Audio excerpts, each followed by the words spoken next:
The gunshot rang out across the dusty street of Silver Creek, Colorado, and Lila Evans ducked behind the general store's water trough, her heart pounding wildly as she pressed a protective hand against her swollen belly. 6 months pregnant and now completely alone in a town that wanted her gone, she had nowhere left to run.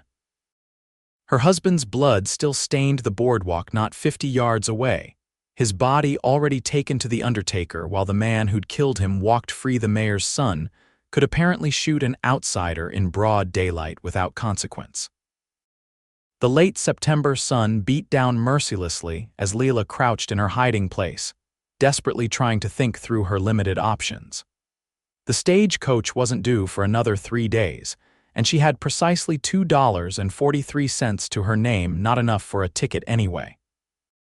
The boarding house had already made it clear she wasn't welcome anymore, not without a husband and especially not with a situation like hers. They'd given her until sundown to collect her things and leave. "You there, woman?" the voice startled her, gruff and deep. Lila froze, pressing herself tighter against the rough wooden boards of the trough. Had one of the mayor's men found her already? She hadn't even had time to mourn Thomas properly, let alone figure out where to go. Heavy boots crunched on gravel, stopping just on the other side of her hiding place. Lila held her breath. "I know you're there, madam. I ain't looking to cause trouble." Slowly, Lila raised her head, her honey-colored hair falling across her face as she peered over the edge of the trough. The man standing before her wore a worn leather vest over a faded blue shirt, a Stetson pulled low over his eyes. His jaw was strong, covered in a few days' worth of stubble, but his eyes, a startling shade of green, held no malice. "Are you with them?" she asked, her voice barely above a whisper. The man shook his head. "Saw what happened from the saloon. That weren't no fair fight. Your husband didn't even clear leather before Parker shot him." Tears welled in Lila's eyes. "He wasn't even carrying a gun. Thomas never carried a gun." The stranger's expression hardened. "Mayor's boy has been looking for trouble since he got back from Denver. Reckon he found it with the wrong man today. And now I have nowhere to go," Lila said, one hand still protectively cradling her belly as she slowly stood up. Her simple blue dress was smudged with dirt, her eyes red-rimmed from crying. The stranger studied her for a long moment, taking in her condition and the desperate look in her eyes. Then he glanced down the street where a group of men had gathered outside the saloon, no doubt discussing the morning's excitement. "Name's Cole Atwood," he said finally, tipping his hat. "Got a ranch about 15 miles north of here." He paused, seeming to consider his next words carefully. "You can start over at my ranch, madam, at least until you figure things out. Ain't safe for you here no more." Lila stared at him, searching for any sign of deception or ill intent. She'd heard plenty of stories about women in her position falling prey to men with less than honorable intentions. But all she saw in his weathered face was a kind of stoic decency. "Why would you help me? You don't even know me." Cole shifted his weight, clearly uncomfortable with explaining himself. "Got a sister back east if she was ever in trouble like this." He trailed off, then shrugged. "Besides, what kind of man would I be if I just rode away?" Before Lila could respond, shouting erupted from the direction of the saloon. Through the gap between buildings, she could see several men pointing in their direction. "That's her, that's Evans' wife," one of them called out. Cole grabbed her elbow. "Time's up. My wagon's behind the livery. You got things to collect," Lila nodded shakily. "At the boarding house, but they'll be watching. I'll go with you." His voice left no room for argument as he guided her toward the back alleys of Silver Creek, away from the shouting men. "We'll get your things, and then we're leaving. This town's made its choice, and it ain't the right one."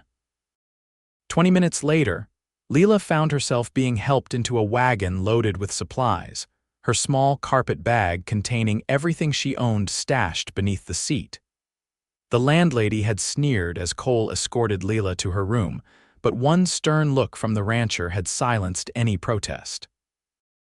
Now, as Cole flicked the reins and the team of horses pulled away from Silver Creek, Lila felt a confusing mixture of grief, terror, and the smallest flicker of relief. I don't even know your full name, madam, Cole said as the town began to shrink behind them. Lila, she replied softly, watching the place where her husband had died disappear around a bend in the road. Lila Evans. And I think, Mr. Atwood, you might be the answer to a prayer I was too afraid to speak. The sun was high overhead as they traveled, following a rutted dirt road that wound through scrubby pine forests and rocky outcroppings. Lila had fallen silent after they left town, lost in her thoughts and grief. Cole respected her silence, focusing on the trail ahead and occasionally checking behind them, though there was no sign of pursuit. "How far along are you?" he asked finally when the silence grew too heavy. Lila's hand instinctively moved to her middle. 6 months, give or take, Cole nodded. My sister-in-law's the closest thing to a doctor we have out at the ranch. She's delivered more than a dozen babies for folks in the area. Your brother lives at the ranch too? A shadow passed across Cole's face. He did. James passed 3 years ago, mountain fever. His widow, Sarah, stayed on. She runs the house while I manage the cattle. I'm sorry, Lila said softly, about your brother. Cole acknowledged this with a slight nod. It's a hard country, but we manage. He hesitated, then added, There's room for you, Mrs. Evans, a cabin that's not being used. It belonged to our foreman before he moved on last spring. The trail began to climb, winding up into more densely forested hills. As they crested a rise, Cole pulled the horses to a halt, allowing Lila to see the vista spread before them. A wide valley opened up, bordered by rugged mountains on 3 sides. A creek glinted silver in the afternoon sun, winding through meadows where cattle grazed. Near the center of the valley, nestled against a backdrop of pines, sat a collection of buildings, a large 2-story house, several barns and smaller cabins scattered around the perimeter. Atwood Ranch, Cole said, a hint of pride in his voice. My father started with nothing but 100 acres and 12 head of cattle. Now we run close to 2,000 head on 15,000 acres. Lila stared at the peaceful scene below. It's beautiful. Cole flicked the reins, urging the horses forward down the long slope. It's hard work. But it's a good life, he glanced at her. You ever lived on a ranch before? No, Thomas and I came west from Ohio 3 months ago. He was going to open a watchmaking shop in Silver Creek. Her voice caught. We thought it would be a fresh start. Cole's expression softened. Well, maybe this can still be that fresh start, Mrs. Evans. Just not the one you planned.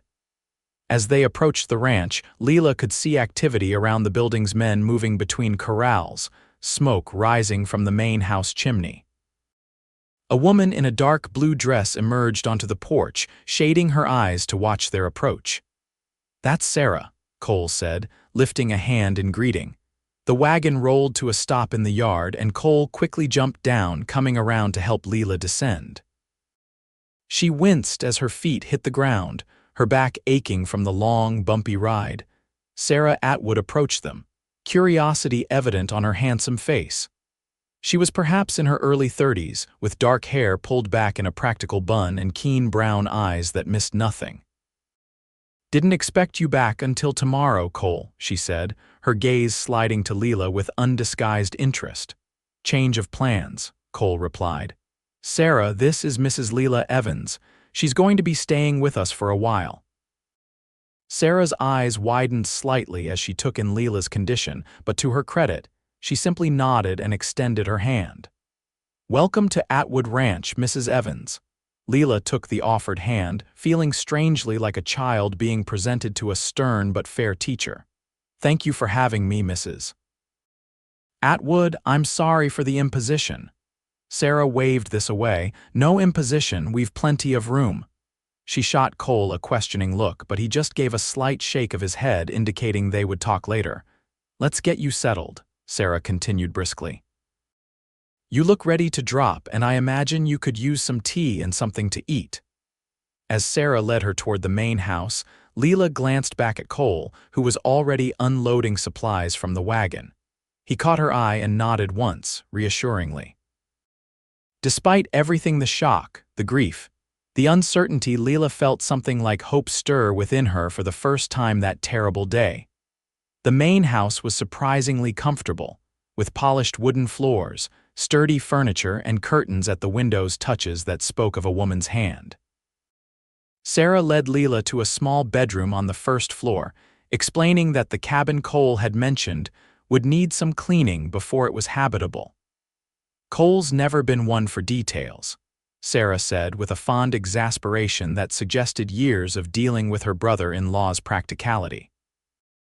"That cabin's been empty for months, probably full of dust and mouse droppings by now." After Lila had washed up and changed into a clean dress from her meager belongings, Sarah served a simple meal of stew and fresh bread in the kitchen. Cole joined them, having cleaned up as well, his dark hair still damp from washing. As they ate, Lila learned more about the ranch. Besides Cole and Sarah, there were 4 permanent ranch hands who lived in the bunkhouse, plus seasonal help during roundup and branding. The nearest town was Clearwater, about 10 miles away, significantly larger than Silver Creek and home to a proper doctor, a school, and several churches. "We usually go in for supplies once a month," Sarah explained, pouring coffee for herself and Cole and tea for Lila. "And for social occasions, dances, and such. Do you think people from Silver Creek might come looking for me?" Lila asked quietly, the question that had been troubling her since they left.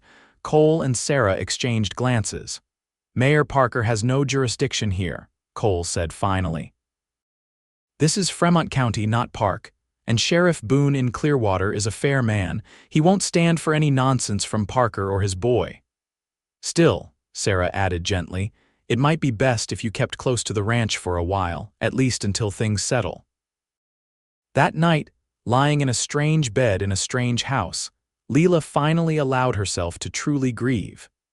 She buried her face in the pillow to muffle her sobs, mourning Thomas, their shattered dreams, and the child who would never know its father.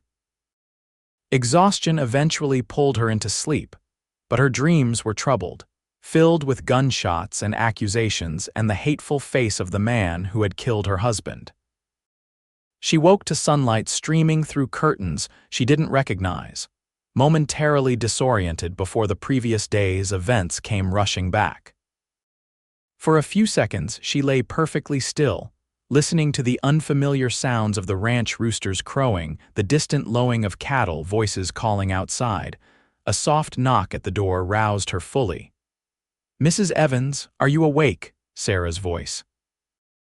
"Yes, please come in," Lila called, sitting up and quickly wiping her eyes. Sarah entered carrying a tray with toast, eggs, and tea. "Thought you might prefer breakfast in bed this morning. You had a long day yesterday." "That's very kind, but I don't want to be a burden." Lila accepted the tray nonetheless, suddenly aware of how hungry she was. "Nonsense." Sarah sat on the edge of the bed. "Cole told me what happened. I'm truly sorry about your husband." Lila swallowed hard against the lump forming in her throat. "Thank you. He also said you're about 6 months along." Sarah's tone was practical but gentle. "Have you had any complications, any concerns?" "No, everything seems normal as far as I can tell." Lila took a sip of tea, grateful for Sarah's matter-of-fact approach. "Good. Still, I'd like Dr. Bennett to check on you when he's next out this way. He visits the ranch every few weeks to look in on some of our older hands." "I'd appreciate that." Sarah stood, smoothing her apron. "Take your time this morning. When you're ready, I'll show you around properly and we can talk about what comes next." "What comes next?" Lila repeated softly after Sarah had left. The concept seemed impossible to grasp. Yesterday morning she had been Lila Evans, wife of Thomas Evans, expecting mother, planning a future in Silver Creek. Now she was. What? A widow. A charity case on a strange ranch. She placed a hand on her rounded belly, feeling the reassuring movement of the child within. "It's just us now," she whispered. "But we're not alone. Not yet." After finishing her breakfast, Lila dressed in her simplest day dress, one of only 3 she owned, and ventured out to find Sarah.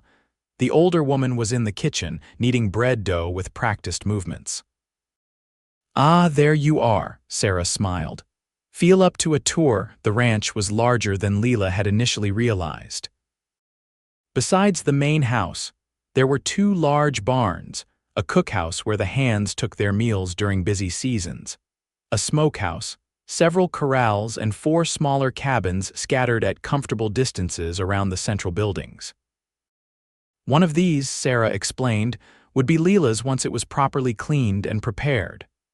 Cole's already had 2 of the hands working on it this morning, Sarah said as they approached a sturdy log structure set apart from the others, nestled against a stand of pines. Should be ready in a day or 2. The cabin was simple but sound: 1 main room with a stone fireplace, a small bedroom, and a lean-to that housed a washroom. Windows on 3 sides let in ample light, and the porch offered a view of the mountains beyond the valley. "It's perfect," Lila said, genuinely impressed. "Much nicer than our rooms in Silver Creek. The men are putting in a new stove today, and I'll help you make curtains," Sarah said, looking pleased at Lila's reaction. "Cole said you might want some privacy, but you're welcome to take meals with us in the main house." They continued their tour, passing the corral where Cole was working with a young horse, guiding it around the enclosure with quiet commands and gentle pressure from a long rope. He spotted them and lifted his hat in greeting before turning his attention back to the horse. "He's good with them," Lila observed. "The best," Sarah agreed. "Cole has a way with horses that borders on uncanny. They trust him." She paused. "People do too, generally. He's a good judge of character." Lila felt the weight of Sarah's unspoken message. "I won't betray his kindness, Mrs. Atwood." Sarah studied her for a moment, then nodded, apparently satisfied. "Call me Sarah, please, and I believe you won't. Cole doesn't often bring strays home, human ones, anyway, so the fact that he did means something." As they walked back toward the main house, Lila gathered her courage to ask the question that had been nagging at her since the previous day. "Why did he really help me?" "It can't just be because of his sister." Sarah's smile was tinged with sadness. "Cole's always had a strong sense of justice, and he knows what it's like to be alone in the world." She hesitated, then continued. "Our parents died when we were young. I married James when I was 16, and he brought me here. Cole was just 12 then, raised as much by James and me as by his own folks." She shook her head. "But that's his story to tell if he chooses." The next few days settled into a rhythm as Lila began to find her place at Atwood Ranch. Her cabin was ready by the 3rd day, furnished simply but comfortably with pieces from the main house and items Cole brought back from a trip to Clearwater. Sarah provided fabric for curtains and a quilt, and the 2 women spent pleasant afternoons sewing together while sharing stories of their lives. Lila learned that Sarah had been a schoolteacher before marrying James Atwood and moving west. She still kept a small library in the main house and occasionally tutored the children of neighboring ranchers. She spoke of James with quiet fondness, the sharp edge of grief apparently softened by time. For her part, Lila shared stories of her childhood in Ohio, her father's work as a merchant, and how she had met Thomas at a church social when she was 18. They had married after a brief courtship, and when Thomas had inherited a small sum from an uncle, they had decided to seek their fortune in the West. "He was so full of plans," Lila said softly as they sat on the main house porch one afternoon, their needlework temporarily abandoned. "Thomas believed Silver Creek was going to grow into something important, and he wanted to be part of it from the beginning." "What happened?" Sarah asked gently. "With the mayor's son, I mean." Lila's hands tightened in her lap.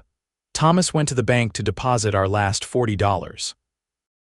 Jason Parker was there, drunk even though it wasn't yet noon. He started making remarks about me, about outsiders taking over the town. Thomas ignored him and finished his business, but Parker followed him outside." She took a shaky breath.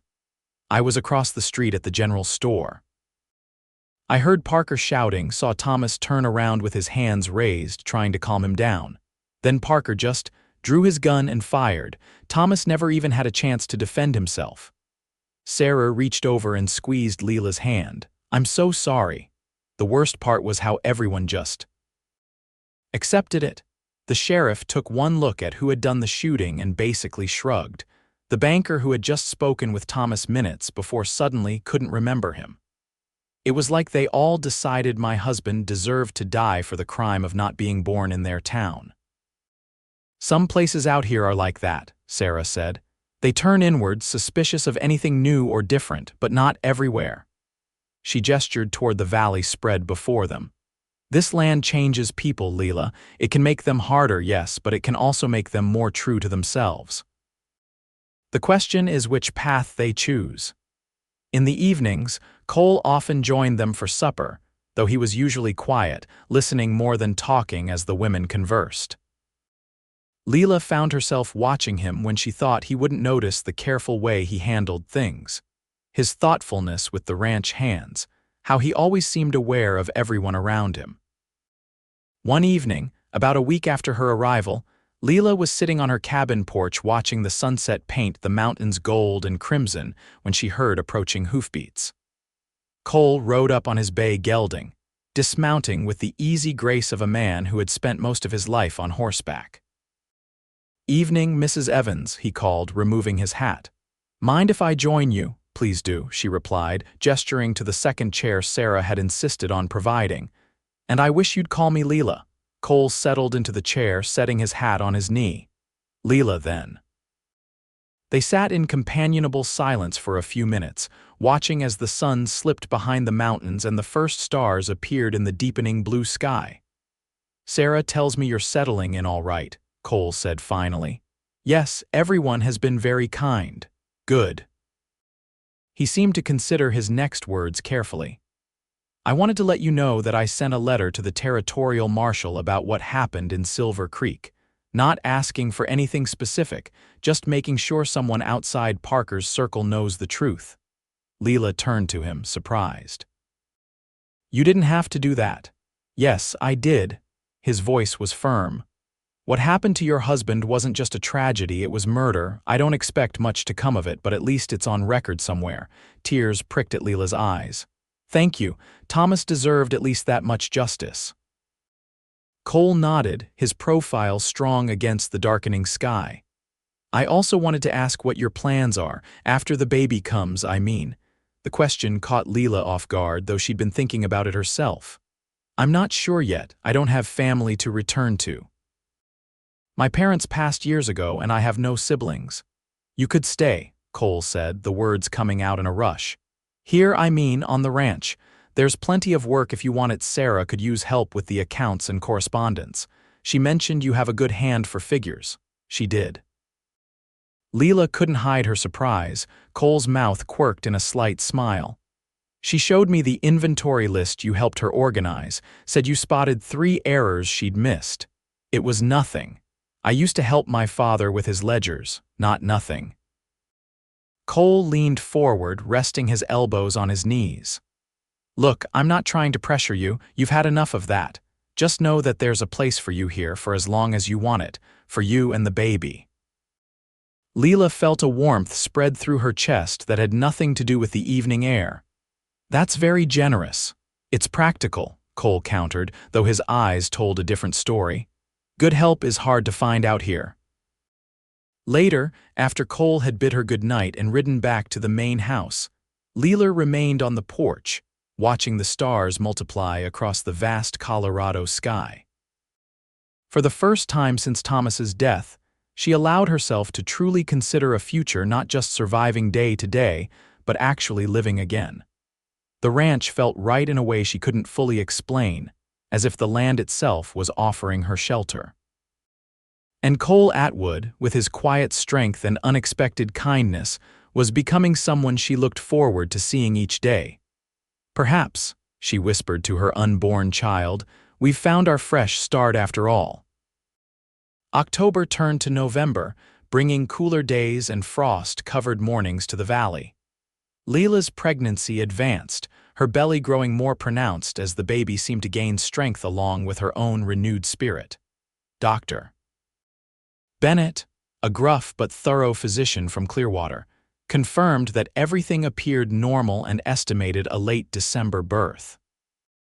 True to her word, Sarah began teaching Lila the ranch's bookkeeping system, and soon Lila was handling much of the correspondence and record keeping, freeing Sarah to focus on other responsibilities. The work gave Lila purpose and a way to repay some of the Atwoods' kindness. As the days grew shorter, life on the ranch settled into its winter rhythm. The last cattle drives of the season brought the herd down from the high mountain pastures to the more sheltered valley. The hands spent their days repairing equipment, mending fences, and preparing for the coming cold. Preserves were stored, meat smoked, and firewood stacked high beside every building. Cole, always busy with ranch matters, nevertheless made time each day to check on Lila. Sometimes it was just a brief visit as he rode past her cabin, other times a longer conversation on her porch or in the main house kitchen. They talked about books they had read, places they had seen, their hopes for the future.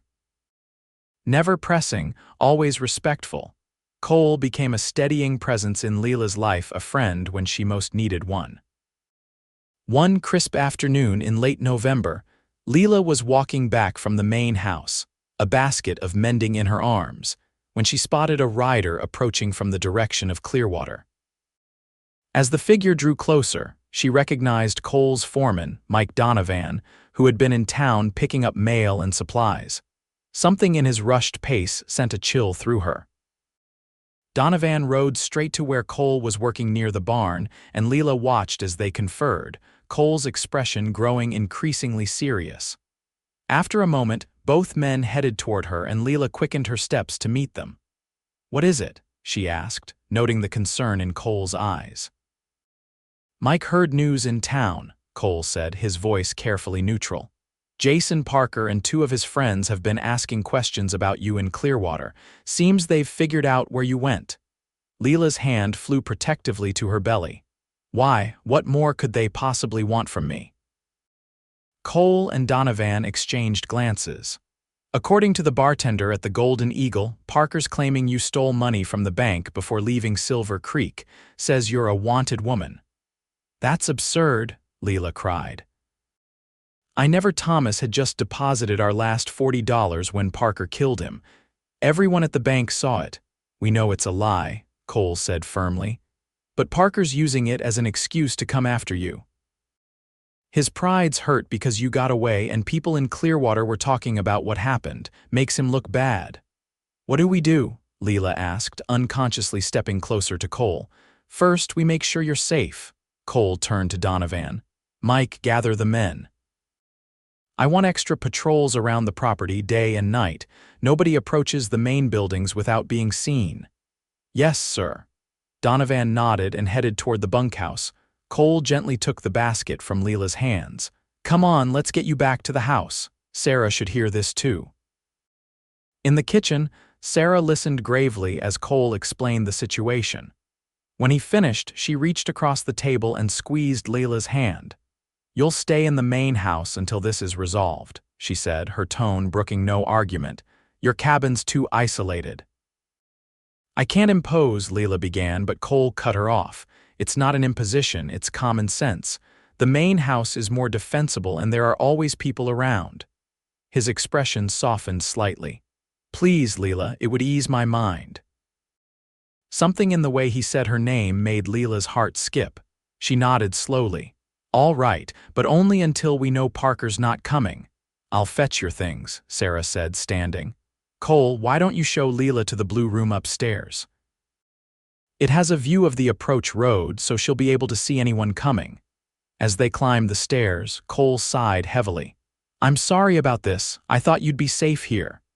"You have nothing to apologize for," Lila said firmly. "You've done more for me than anyone had any right to expect." Cole stopped at the top of the stairs, turning to face her. For a moment, he looked like he wanted to say something important, but then he simply nodded and continued down the hallway. The blue room, as Sarah called it, was spacious and comfortable, with a large four-poster bed, a dresser, and a small writing desk positioned before a window that indeed overlooked the main approach to the ranch. Lila moved to the window, gazing out at the road winding through the valley floor. No one will reach this house without us knowing, Cole said from the doorway. I promise you that. Lila turned to him, struck suddenly by how solid and reliable he seemed, like the mountains themselves, weathered but unmoving. I believe you.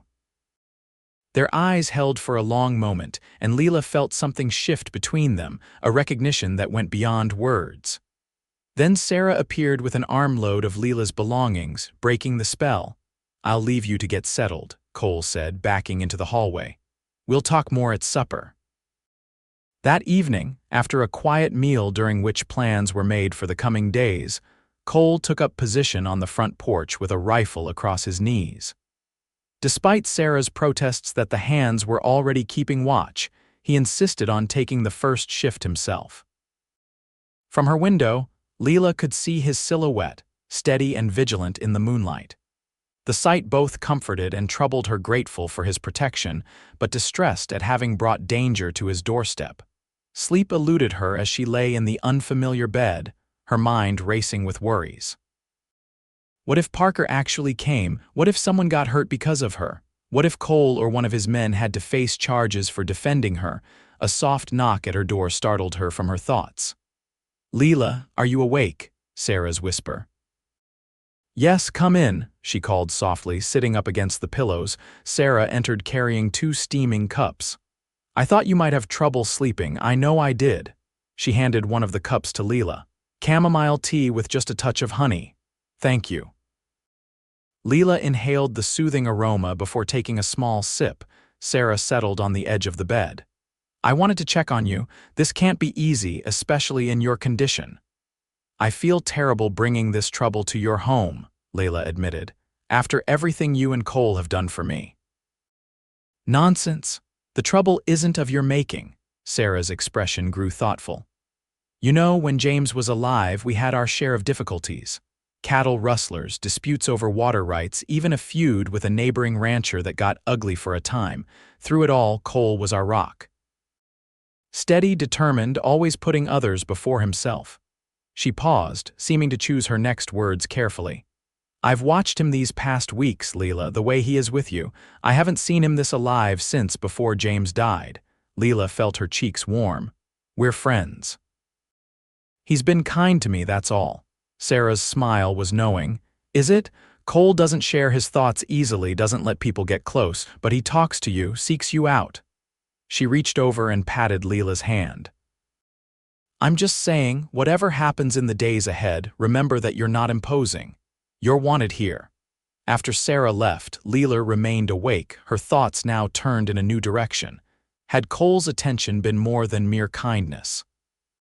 And what of her own feelings, the way her heart lifted when she saw him, how she found herself watching for him throughout the day? It was too soon, she told herself firmly. Thomas had been dead barely 2 months. She was still grieving, still carrying his child. And yet, something was growing between her and Cole Atwood, something she perhaps didn't want to deny. The next morning dawned clear and cold, with frost glittering on the grass and ice forming at the edges of the creek. Lila descended to the kitchen to find Sarah preparing breakfast and Cole, looking tired but alert, warming himself by the stove. Any sign of them? Lila asked, unable to keep the anxiety from her voice. Cole shook his head. Nothing. Mike's riding the boundaries now with 2 of the hands. If Parker and his friends are coming, they're taking their time about it. Maybe they were just talking big in the saloon, Sarah suggested, placing a plate of eggs and bacon before Cole. Men do that, especially after a few drinks. Maybe, Cole conceded, though he didn't sound convinced. But we'll stay vigilant all the same. 3 tense days passed with no sign of Parker or his companions. Ranch work continued, but always with an eye toward the road and extra hands posted as lookouts. Lila tried to keep busy, helping Sarah with household tasks and continuing to manage the account books, but the waiting wore on her nerves. On the 4th day, as an early winter storm threatened from the north, bringing heavy clouds and a sharp drop in temperature, Cole announced that he and 3 of the hands would ride to the northern pasture to check on a section of fence reported damaged. They would be gone most of the day. Mike and Lewis will stay close to the house, he assured Lila as he prepared to leave. At the first sign of trouble, they'll get you and Sarah to the root cellar. It's well hidden and can be defended easily. Lila nodded, trying to appear braver than she felt. Be careful out there. The weather's turning. Cole's expression softened. I'm always careful. He hesitated, then added quietly, I have more reason to be these days. The implication of his words hung in the air between them. But before Lila could respond, Cole had turned and was striding toward the barn where the other men waited. By mid-morning, the promised storm had arrived, bringing stinging sleet that rattled against the windows and a wind that moaned through the eaves of the house. Sarah kept the stove well stoked, and the two women worked on mending by the warmth of the kitchen fire, their conversations sporadic as both listened for sounds beyond the storm. It was just past noon when they herded horses approaching at speed, their hooves muffled by the frozen ground but still distinct from the storm's noise. Sarah was on her feet instantly, moving to the window. 3 riders, she reported, her voice tense. Not Cole or our men. Lila's heart hammered in her chest. Parker? Can't tell, but they're coming fast, too fast for this weather unless they have a purpose. Sarah turned, her expression resolute. Get your coat. We're going to the root cellar. What about Mike and Lewis? Lila asked as she struggled into her heavy coat, her swollen belly making the task awkward. They'll have seen the riders. They know what to do. Sarah checked the shotgun she had retrieved from a cabinet, then handed Lila a revolver. Ever used one of these? Lila shook her head, staring at the weapon with apprehension. It's loaded and the hammer's uncocked. Just point and squeeze the trigger if you have to. Sarah led the way to the back door, peering out cautiously before gesturing for Lila to follow. They hurried across the yard toward what appeared to be a simple storage shed attached to the back of the smokehouse. Inside, Sarah moved quickly to a trapdoor partially hidden under a stack of empty barrels, revealing steep steps descending into darkness. Quickly now, she urged, lighting a lantern that hung by the door. The root cellar was larger than Lila expected, its walls lined with shelves of preserved foods and supplies. A small stove sat in one corner, already set with kindling, and several barrels had been arranged to provide cover facing the stairs. Cole had this prepared when we got word about Parker, Sarah explained, lighting the stove. He doesn't leave things to chance. Above them, they could hear muffled voices and the sound of boots on wooden floors as the intruders entered the main house. Sarah extinguished the lantern, leaving only the faint glow from the stove, and positioned herself behind one of the barrels, shotgun ready. Where are Mike and Lewis? Lila whispered, fear making her voice shake. They'll be moving into position. This isn't the first time the ranch has had unwelcome visitors. Sarah's calm was reassuring, though Lila could see the tension in her posture. Minutes stretched like hours as they waited in the dim cellar, listening to the muffled sounds of the search above. Lila's back ached from standing, and the baby seemed particularly active, as if sensing her fear. Suddenly, a new sound cut through the storm, a gunshot, followed by shouting. Sarah stiffened, her grip tightening on the shotgun. That came from outside, she whispered. More shots followed, then the thunder of horses moving at speed. A long silence fell, broken only by the creak of the house and the howl of the wind. What's happening? Lila breathed. I don't know. We wait. It seemed an eternity before they heard a familiar voice calling from above. Sarah, Mrs. Evans, it's Mike, all clear. Sarah didn't lower her shotgun. What was my husband's favorite horse called? Thunderhead, came the immediate response, a big gray with a temper to match. Can I come down now? Only then did Sarah relax slightly. Yes, slowly. Mike Donovan appeared on the steps, his face grim, a bloodied bandage wrapped hastily around his left arm. It was Parker and 2 others, like we thought. They came in bold as brass, thinking the storm would cover their approach. What happened? We heard shooting, Sarah said, helping Lila to a seat on one of the barrels. Lewis spotted them from the barn and fired a warning shot. They returned fire and then all hell broke loose. Mike grimaced. Caught a bullet in the arm, but it's just a graze. Lewis is fine. He's watching the road in case they come back. Did they leave? Lila asked, her voice small. Mike nodded. Rode out like the devil was after them when they realized we were ready for them, but he hesitated, glancing at Sarah. But what? She demanded. They set fire to Mrs. Evans's cabin before they left. We couldn't stop them in time with this wind and the dry wood. He shook his head. It went up fast, nothing left but ashes now. Lila closed her eyes, a wave of despair washing over her. Once again, she had lost what little she had. Her few clothes, the letters from Thomas she had saved, the small treasures she had begun to collect in her new home all gone. "I'm sorry, Mrs. Evans," Mike said softly. Lila forced herself to open her eyes to nod acknowledgement of his sympathy. At least no one was badly hurt, that's what matters. Sarah squeezed her shoulder. "We should get back to the house. You need to rest, and I want to properly see to Mike's arm." As they made their way back through the sleet to the main house, Lila could see the smoldering remains of her cabin in the distance, a black scar against the white landscape. The sight crystallized something within her, not just grief, but anger. Parker had taken her husband, and now he had taken her home. How much more would he try to steal from her? Back in the kitchen, as Sarah tended to Mike's wound, Lila stood at the window, watching the storm rage across the valley. "They'll be back," she said softly. "Parker won't stop until he gets what he wants, whatever that is." Mike looked up, his expression serious. "Maybe not. Sheriff Boone from Clearwater was in the saloon when Parker was shooting his mouth off. He didn't take kindly to it, said Parker had no authority to chase anyone across county lines, especially not a pregnant widow. If Parker keeps pushing, he might find himself on the wrong side of the territorial law." Lila turned from the window, a faint hope stirring. "The sheriff defended me. Said he'd known Cole Atwood for 15 years, and if Cole vouched for someone, that was good enough for him." Mike winced as Sarah applied antiseptic to his arm.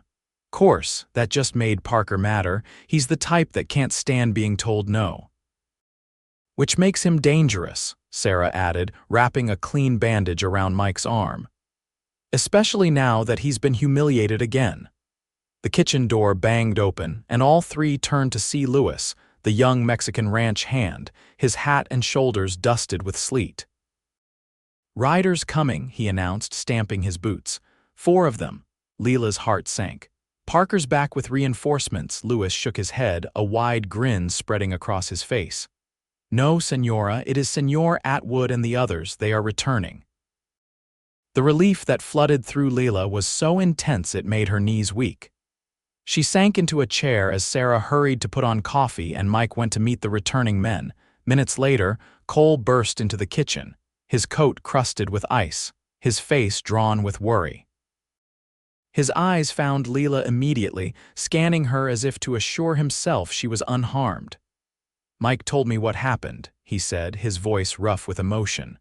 "Are you all right?" Lila nodded, unable to speak past the lump in her throat.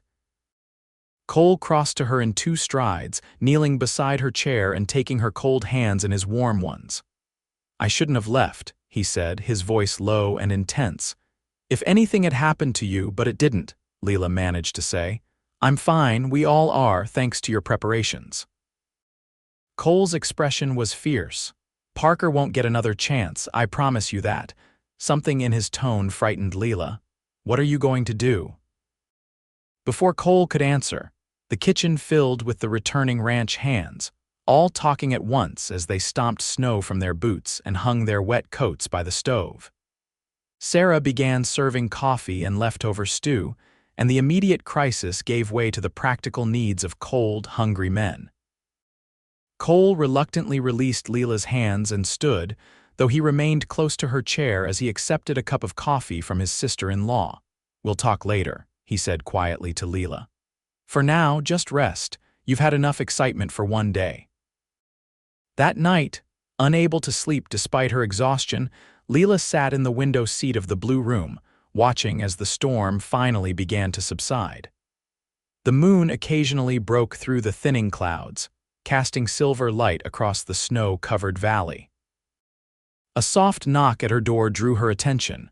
"Come in," she called, expecting Sarah. Instead, Cole entered, carrying a small wooden box. He had changed into dry clothes and his hair was still damp from washing. He looked tired but resolute. "I thought you might be awake," he said, closing the door behind him. "How are you feeling?" Truly, Lila managed a small smile. "Tired, scared, angry, but mostly just resigned, I suppose. Parker seems determined to destroy whatever peace I find." Cole's jaw tightened. Not for much longer. He crossed to the window seat, handing her the box he carried. "This isn't much, but I wanted you to have something of your own again." Puzzled, Lila opened the box to find a delicate silver hair comb set with small blue stones. "It's beautiful," she breathed, running her fingers over the intricate design, "but I can't accept this." "It was my mother's," Cole explained, sitting beside her on the window seat. "One of the few things I have of hers. Sarah kept it all these years, but she agreed you should have it." Lila began, but he gently interrupted. "When I saw the remains of your cabin today, I realized how much you've lost. Not just things, but pieces of your past, your memories. I can't replace those, but I want you to know that you have a future here if you choose it." The moonlight illuminated half his face, leaving the other in shadow, but Lila could see the sincerity in his eyes, the barely contained emotion. "What exactly are you saying?" she asked, her heart beating faster. Cole took a deep breath. "I'm saying that I care for you, Lila. More than I expected to, more than might be proper given how recently you were widowed. But life out here doesn't always follow the rules of polite society." He reached out slowly, giving her time to pull away, and gently tucked a strand of hair behind her ear. "I'm saying that I want you to stay, not just until the baby comes, not just until it's safe, but permanently, as part of the ranch, as part of my life." Lila stared at him, her mind whirling with conflicting emotions. "But the baby will be raised as my own if you'll allow it," Cole said simply. "I know it's soon. I know you're still grieving Thomas, and I respect that. I'm not asking for promises right now, just a chance. Time for us both to see if what I feel, what I hope you might feel too, can grow into something lasting." Tears welled in Lila's eyes, not of sadness, but of a complicated mix of gratitude, hope, and yes, affection for this good, steady man who had become her protector and friend. "You hardly know me," she whispered. Cole smiled, the expression transforming his serious face. "I know enough. I know you're brave and resilient. I know you're smart with figures and kind to Sarah and patient with the hands when they track mud into your clean kitchen.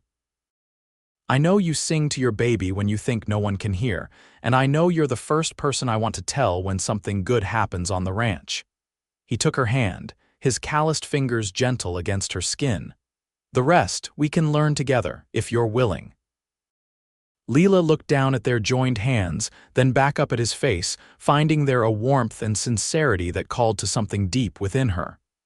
"I can't promise anything yet," she said honestly, "but I am willing to try."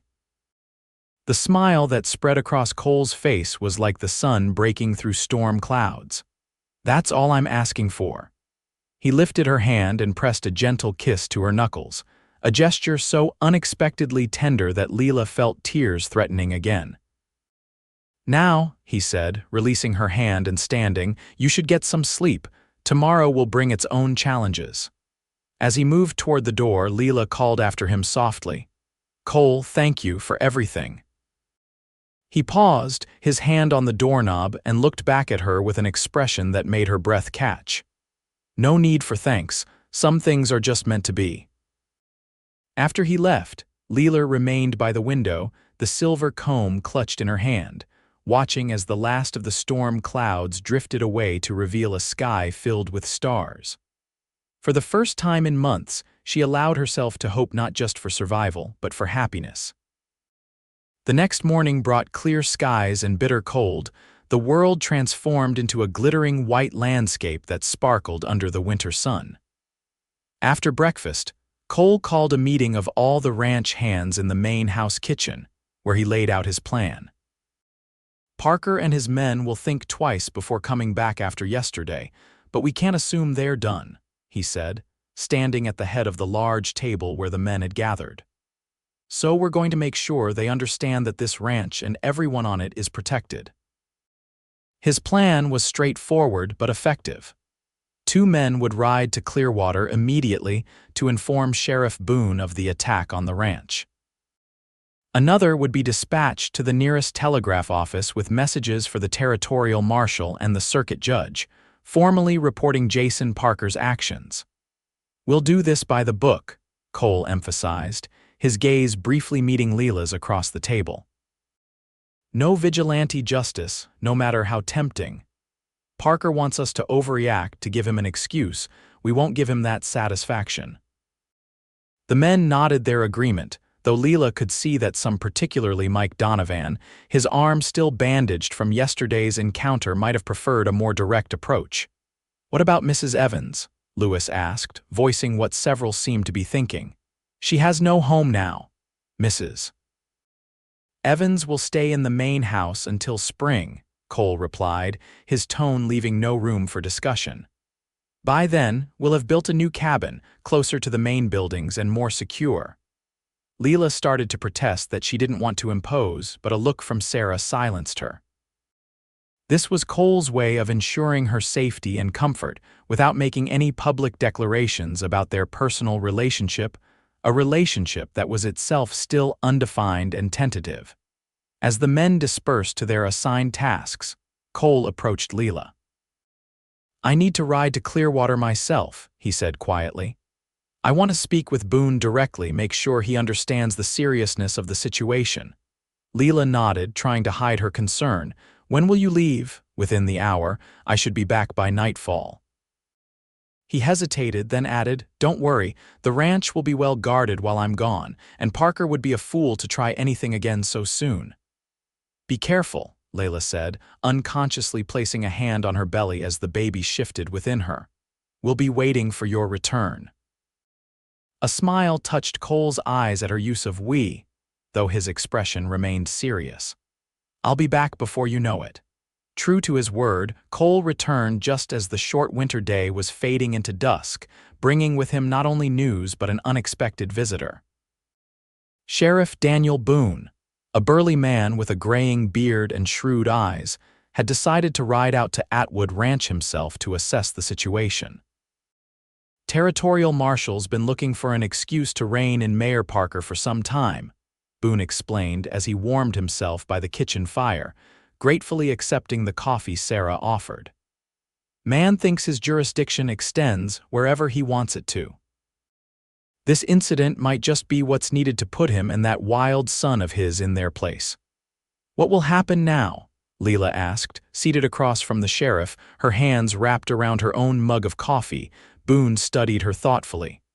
"That depends partly on you, Mrs. Evans. Are you willing to sign a formal complaint against Jason Parker for the attack on this ranch?" "Yes," Lila said without hesitation. "And for the murder of my husband, if that's possible." The sheriff nodded approvingly. "It is. The territorial judge will be in Clearwater next week.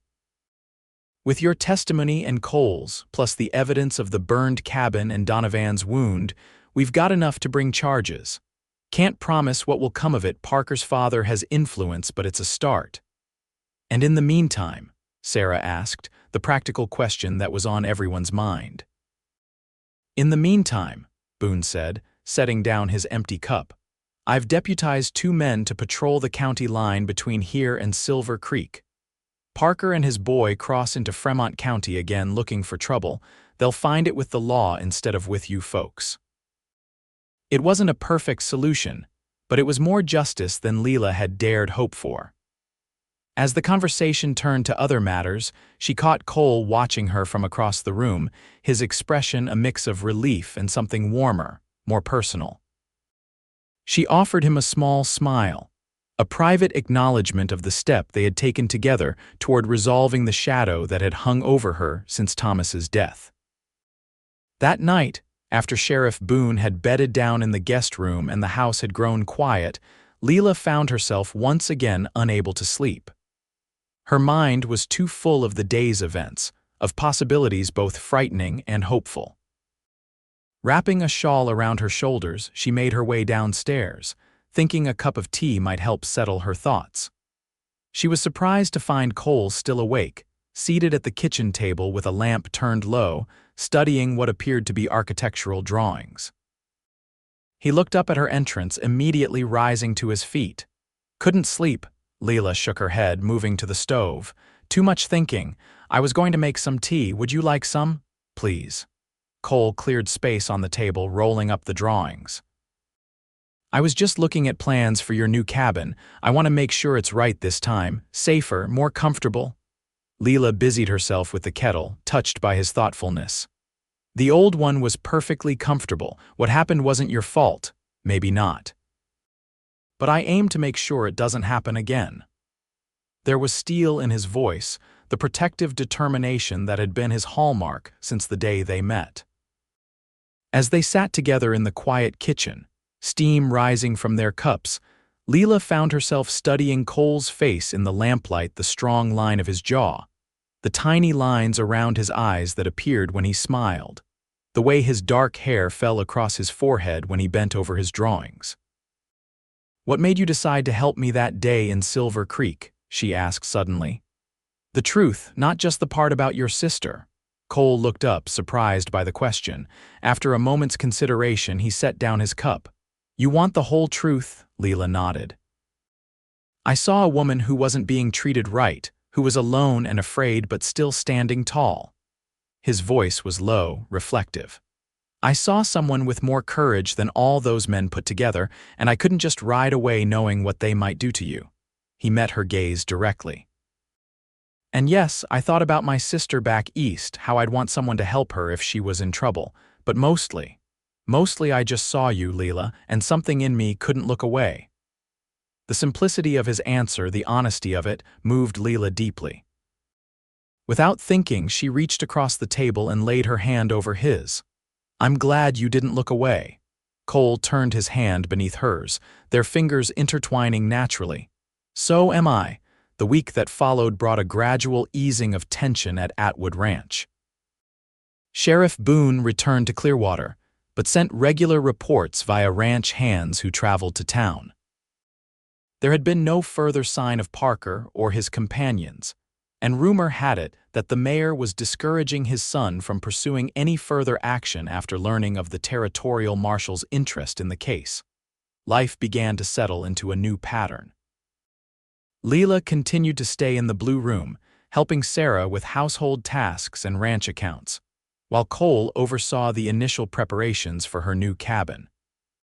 The site he had chosen was within easy view of the main house, but positioned to catch the morning sun and offer views of both the mountains and the creek.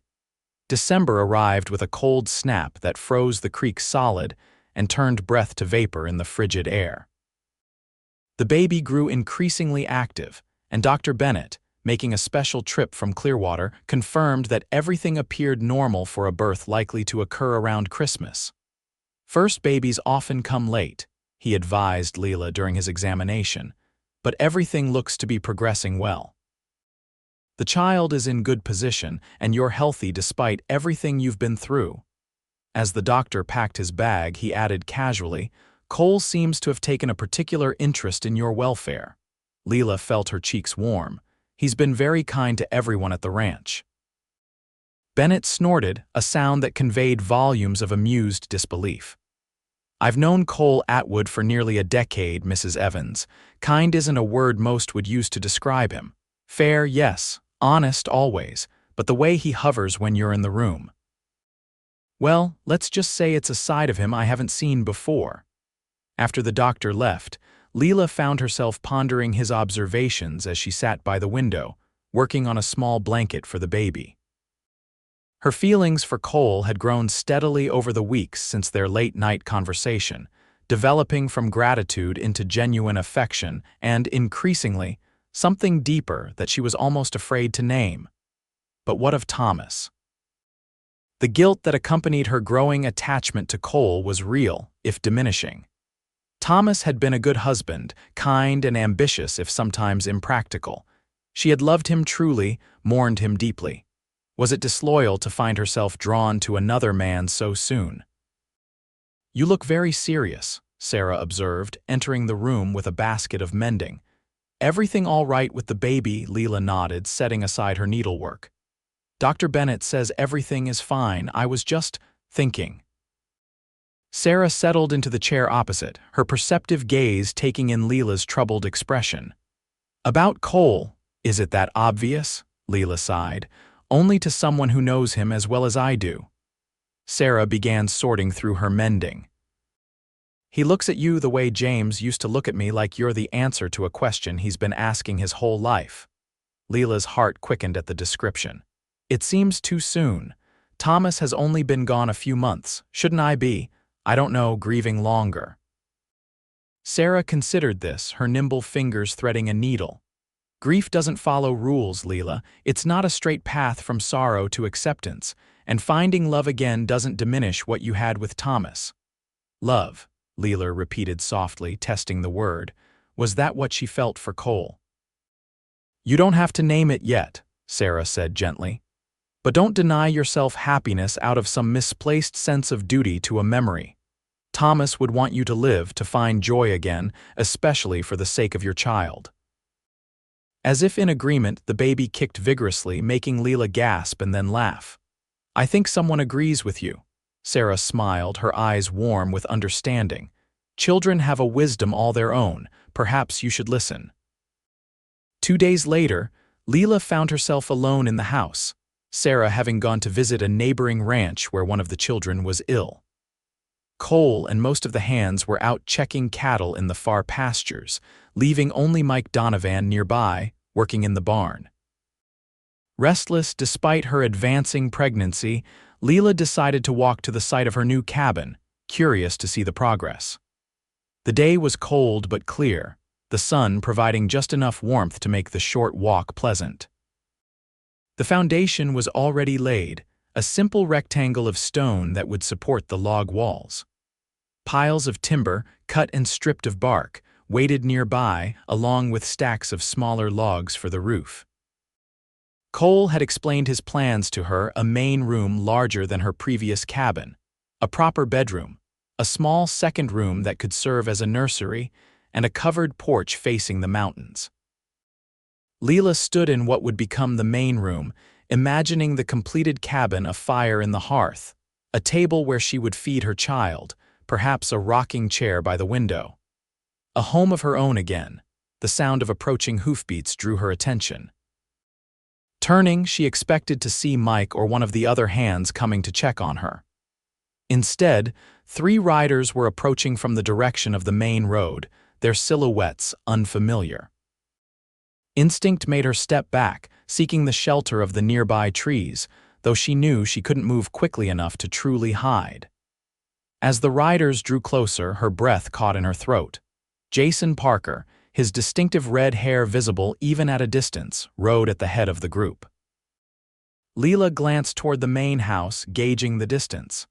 Could she make it back before they reached her? Unlikely, especially in her condition. The barn was closer, but still too far given her awkward gait these days. Making a swift decision, she moved deeper into the stand of pines behind the cabin site, hoping the shadows and trees would conceal her until help came. Surely Mike would have heard the approaching riders and would investigate. She had managed only a few dozen yards when a voice called out. There she is, by the trees. Lila froze, her heart pounding. Should she run? Try to hide, call for help? Before she could decide, the 3 riders had circled around, cutting off her path to both the house and the deeper forest. Jason Parker reined his horse to a halt a few yards from her, his face flushed with either cold or drink, his expression triumphant. Well, well, the runaway widow, been looking for you, Mrs. Evans. Lila straightened her spine, refusing to show fear despite the terror gripping her. The sheriff knows you're here, Parker, and what you did to my cabin. Parker dismissed this with a contemptuous gesture. Sheriff Boone's back in Clearwater and Atwood's nowhere to be seen. It's just us now. He dismounted, handing his reins to one of his companions. You've caused me a lot of trouble, you know that. You murdered my husband, Lila replied, her voice steadier than she felt. Whatever trouble you're in, you brought on yourself. Parker's face darkened. Your husband was a fool who didn't know his place, just like you. He took a step toward her. You think you can just run away, spread lies about me, make me look bad in front of the whole county? They're not lies, Lila said, standing her ground though every instinct screamed at her to flee. Everyone in Silver Creek saw what you did. They were just too afraid of your father to speak up. A cruel smile twisted Parker's features. And you think people here are different? Money talks everywhere, Mrs. Evans, even in Fremont County. He reached out suddenly, grabbing her wrist with bruising force. You're coming back with me to Silver Creek, going to tell everyone how you made up stories about me because your husband left you for another woman, how you stole money from the bank to run away. Lila tried to pull free, panic rising as his grip tightened. Let go of me, or what? Parker sneered, yanking her closer. You'll scream. No one to hear you out here, widow. A gunshot cracked through the winter air, the sound so close it made both Lila and Parker flinch. A voice, cold and deadly as the December wind, spoke from behind them. Take your hand off her, Parker, or the next bullet goes between your eyes. Cole stood at the edge of the clearing, rifle raised to his shoulder, his expression a mask of controlled fury. Behind him, Mike Donovan and Lewis appeared, both armed, spreading out to flank Parker's companions. Parker's grip on Lila's wrist loosened, but he didn't release her completely. This isn't your fight, Atwood. You made it my fight when you came onto my land and put hands on a woman under my protection. Cole's voice was eerily calm, at odds with the rage evident in his eyes. Now let her go and back away, slowly. For a tense moment, Lila thought Parker might refuse, might escalate the confrontation into something worse. But then his fingers opened, releasing her wrist, and he stepped back, hands raised in mock surrender. Just having a conversation with an old friend, he said, his tone insolent despite his precarious position. No law against that. Trespassing, assault, harassment. Cole listed the offenses without lowering his rifle. Sheriff Boone will be interested to hear about all of them.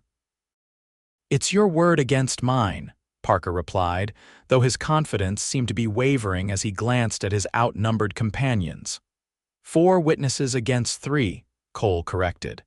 And one of those witnesses is carrying visible marks from your hands. He nodded toward Lila's wrist, where red finger marks were already darkening to bruises. Mike Donovan moved his horse closer to Parker's friends. Boss, I can ride for the sheriff, be back with him by nightfall. Do that, Cole agreed, his eyes never leaving Parker. Lewis, escort Mrs. Evans back to the house, then help Mike secure these gentlemen until the sheriff arrives. Lewis immediately dismounted and moved to Lila's side, offering his arm for support. Come, Senora, you should not be out in this cold. Lila hesitated, reluctant to leave Cole facing Parker, but the look in Cole's eyes brooked no argument.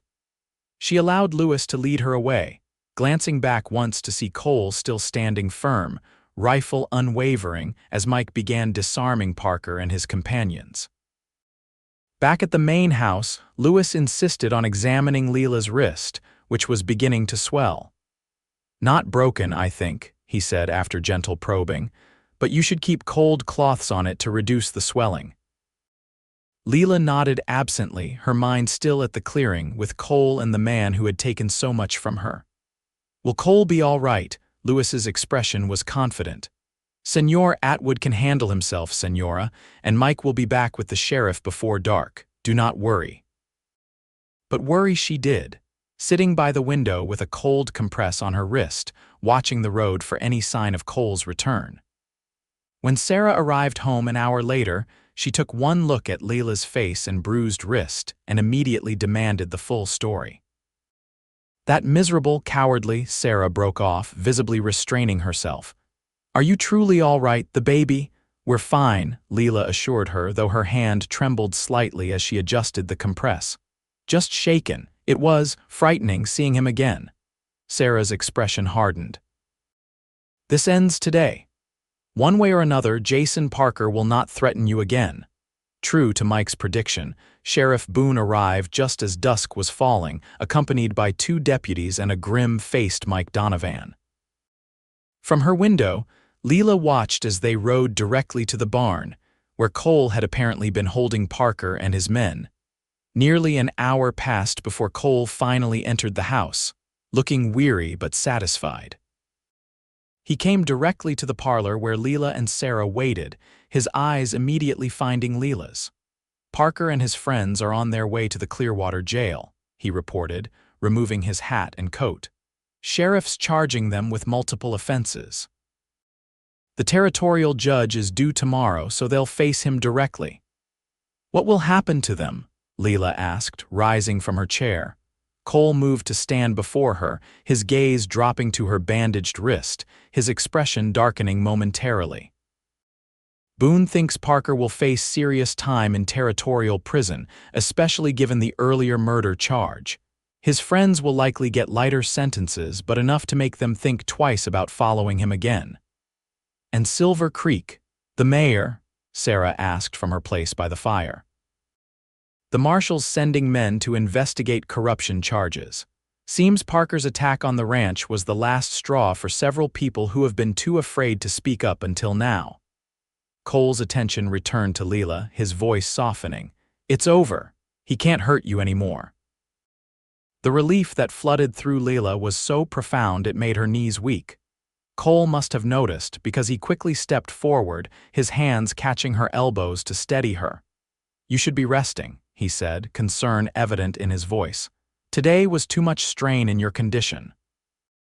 "I'm all right," Lila assured him, though she didn't pull away from his supportive hold. "Just relieved and grateful, again." She managed a small smile. "I seem to be constantly in your debt, Mr. Atwood." Cole shook his head, his own smile tired but genuine. "No debts between us, Lila." "Not now, not ever." Something in the way he said it, the simple truth of it, broke through the last of Lila's reservations.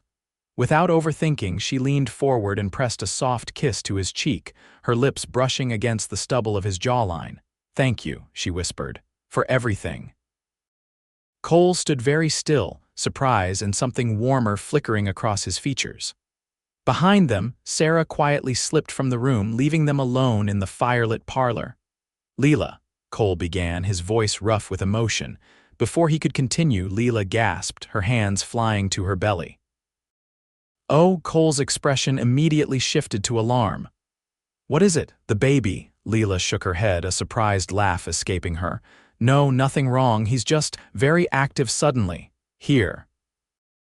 She took one of Cole's hands and placed it against her rounded stomach, where the baby was indeed performing what felt like acrobatics.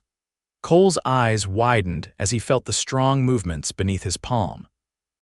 For a moment he seemed at a loss for words, his usual composure completely undone by this simple, intimate connection. "That's quite a kick," he said finally, a sense of wonder in his voice. "He or she has been restless all day," Lila admitted. "But that was definitely a reaction to the moment." Their eyes met over their joined hands, still resting on her belly, and something unspoken passed between them, an acknowledgement of feelings too new and fragile to name, but real nonetheless. The baby kicked again, directly against Cole's hand, and they both laughed, the tension of the day dissolving in that shared moment of simple joy. As December progressed, two major developments occupied the residents of Atwood Ranch. First, the news from Clearwater that Jason Parker had been sentenced to 10 years in territorial prison for the murder of Thomas Evans, with additional time for the attack on the ranch. His companions received lesser sentences, and the mayor himself was under investigation by territorial authorities. The second, more immediate concern was the impending birth of Lila's child. As Christmas approached, preparations intensified. Sarah arranged for a midwife from a neighboring ranch to stay at the main house, ready to assist when labor began. The blue room was transformed with the addition of a cradle that Cole had crafted himself, its pine frame polished to a soft glow. Work on Lila's new cabin continued despite the winter weather, with Cole supervising every detail. Though it wouldn't be ready before the baby's arrival, the structure was taking shape rapidly, the walls rising to frame what would become their future home. Lila had stopped objecting to Cole's possessive references to our cabin or our hearth, a tacit acknowledgement of the direction their relationship was taking. On the evening of December 23rd, as a gentle snow fell outside, Lila sat in the parlor with Sarah and Cole, discussing plans for a small Christmas celebration the following day. The fire crackled merrily in the hearth, and pine boughs decorated the mantel, filling the room with their fresh scent. "I think we should invite the Hands for Christmas dinner," Sarah was saying. "They've all worked so hard this year, especially with everything that's happened." Cole nodded his agreement, his attention divided between his sister-in-law's suggestions and Lila, who had been unusually quiet throughout the evening. "Lila, what do you think?" Lila shifted uncomfortably in her chair, one hand pressed against her lower back. "Whatever you think best, She winced, drawing a sharp breath. Sarah was on her feet immediately. "Is it time?" Lila nodded, her expression a mixture of apprehension and determination. "I think so. The pains started this morning, but they were so mild I thought it might be false labor. They've been getting stronger all day." "Why didn't you say something sooner?" Cole asked, alarm evident in his voice as he too rose from his chair. "I didn't want to worry anyone unnecessarily," Lila explained, attempting a smile that turned into a grimace as another contraction began. "But I think this baby is ready to meet the world." The next hours passed in a blur of activity.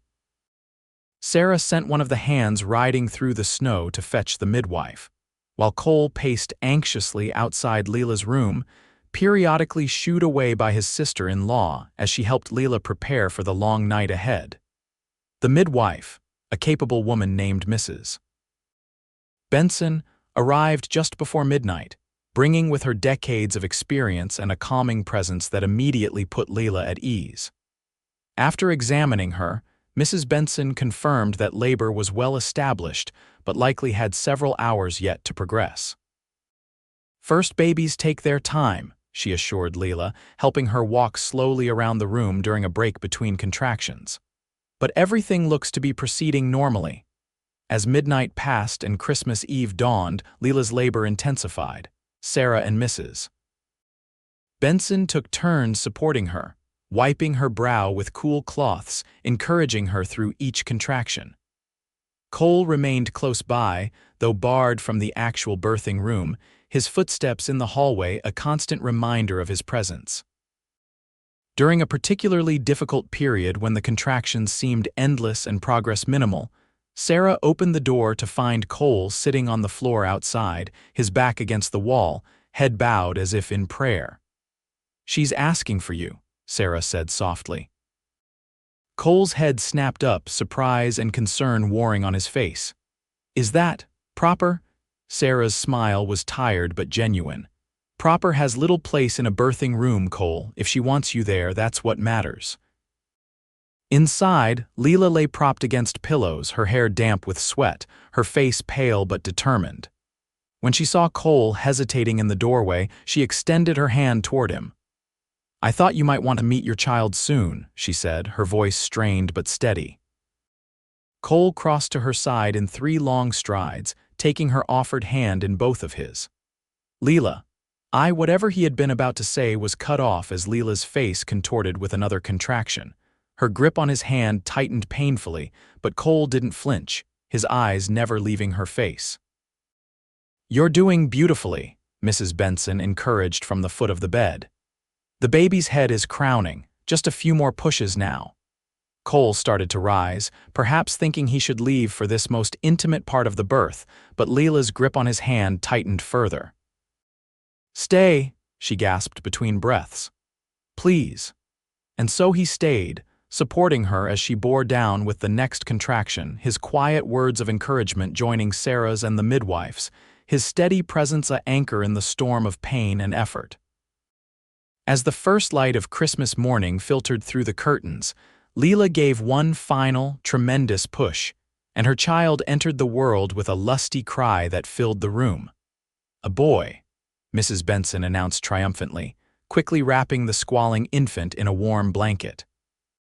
"And a fine, healthy one at that." Tears streamed down Lila's face as the midwife placed her son in her arms. He was red-faced and indignant, his tiny fists waving in protest at the cold world he'd been thrust into, a shock of dark hair plastered to his head. "Hello, little one," she whispered, her heart expanding with a love so profound it took her breath away. "Welcome to the world." She looked up to find Cole watching them, his expression a complex mixture of awe, tenderness, and something that looked remarkably like love. "Would you like to hold him?" she asked softly. Cole's eyes widened, uncertainty flashing across his face before he nodded, carefully accepting the small bundle.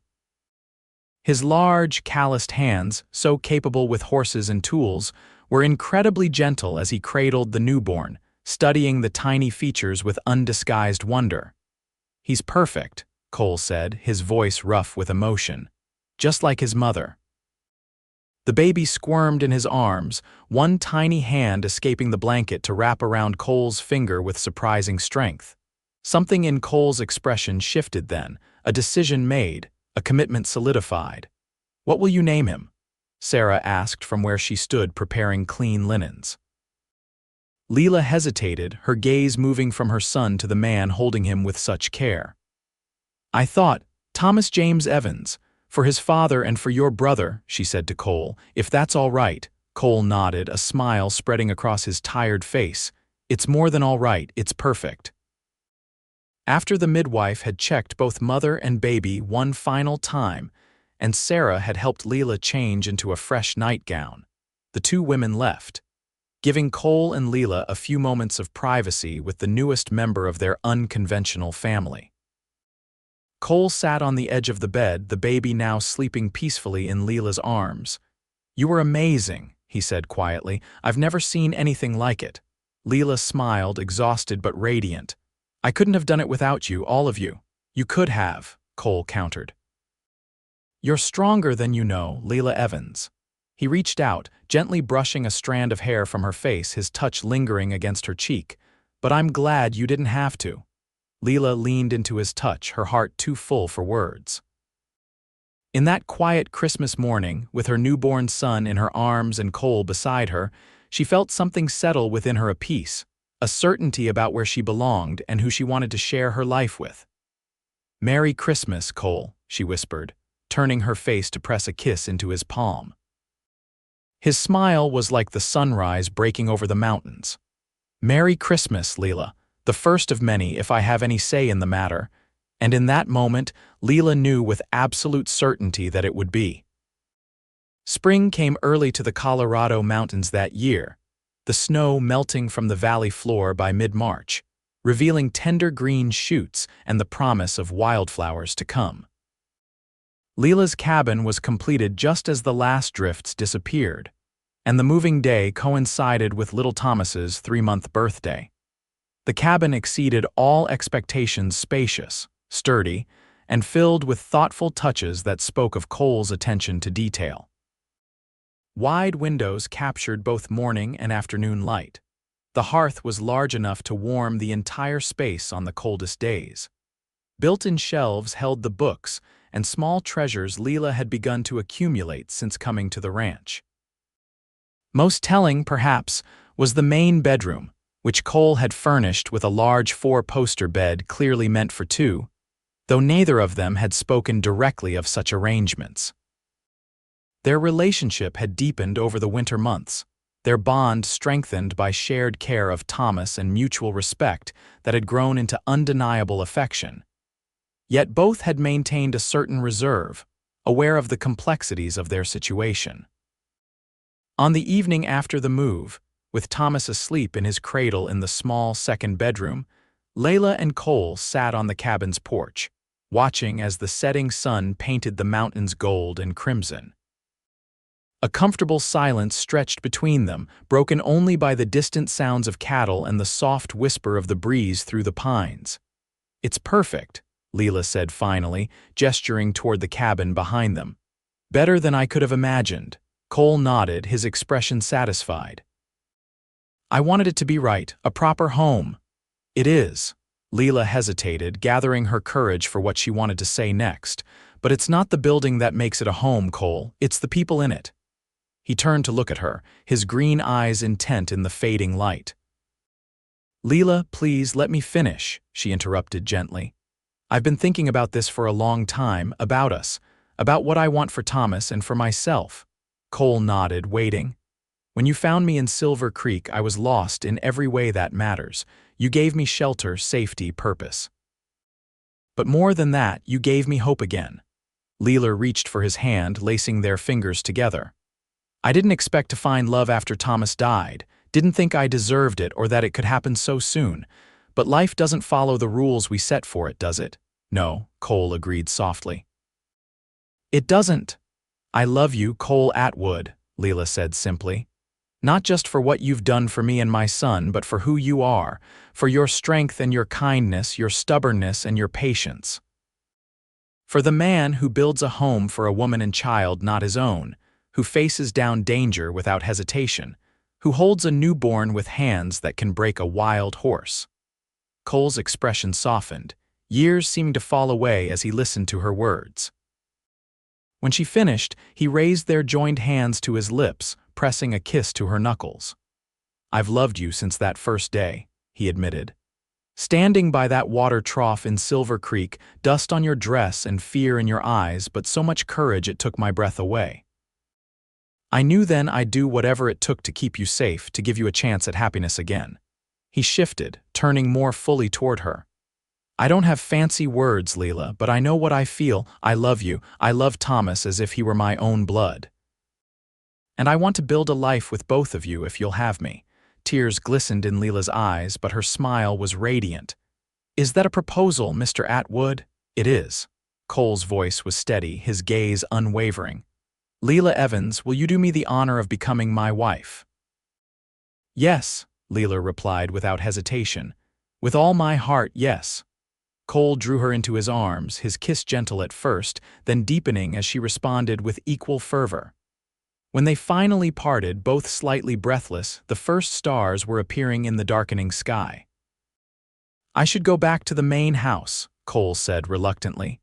Until the wedding. Lila shook her head, rising and drawing him to his feet. No, stay, we've waited long enough. Hand in hand, they entered the cabin that would be their home, closing the door on the outside world and beginning, at last, the life they had both been waiting for. They were married 2 weeks later in a simple ceremony at the ranch, attended by Sarah, the ranch hands, and neighbors from nearby properties.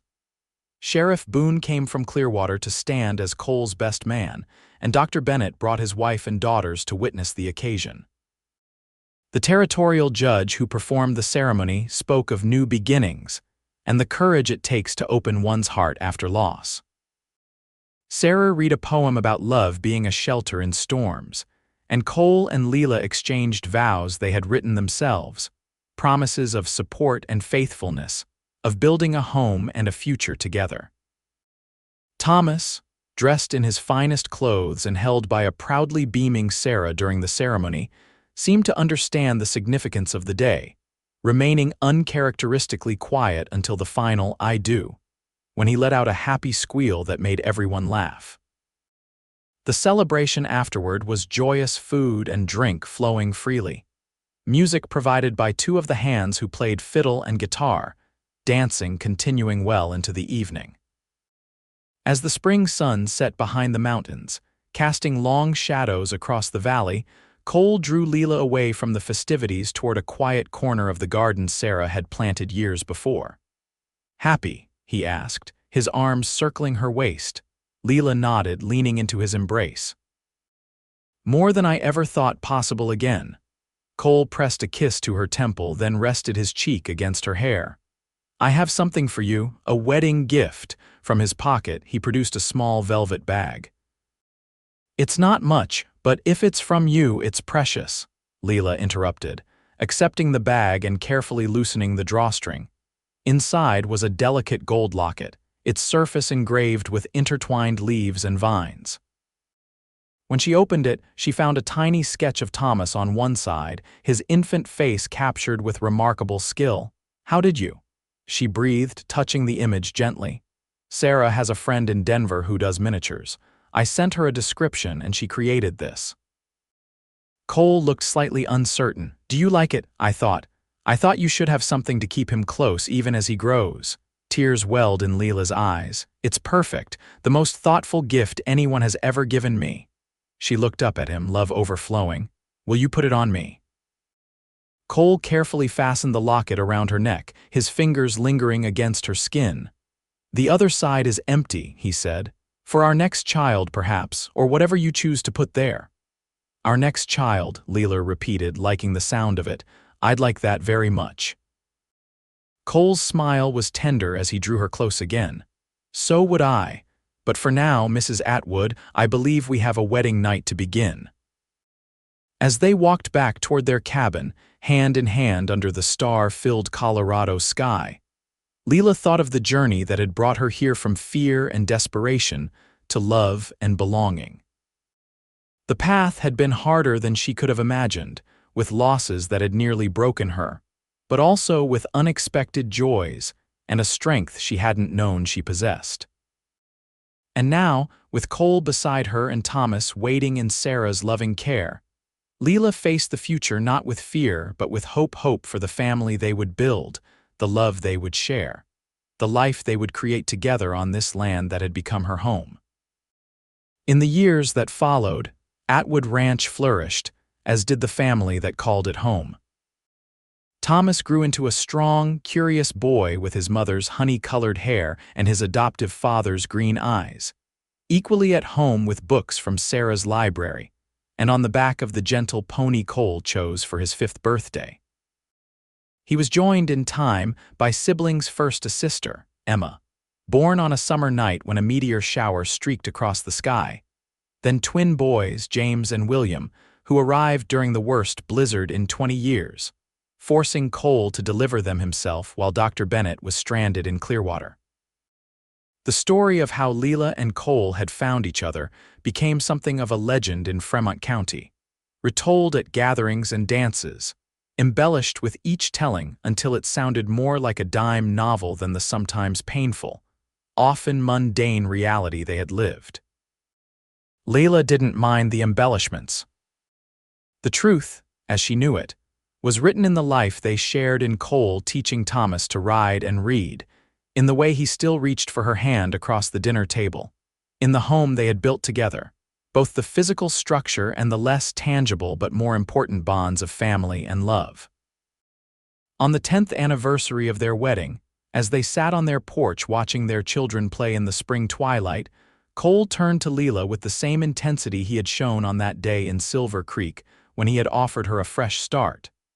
"Any regrets?" he asked, his voice soft but serious.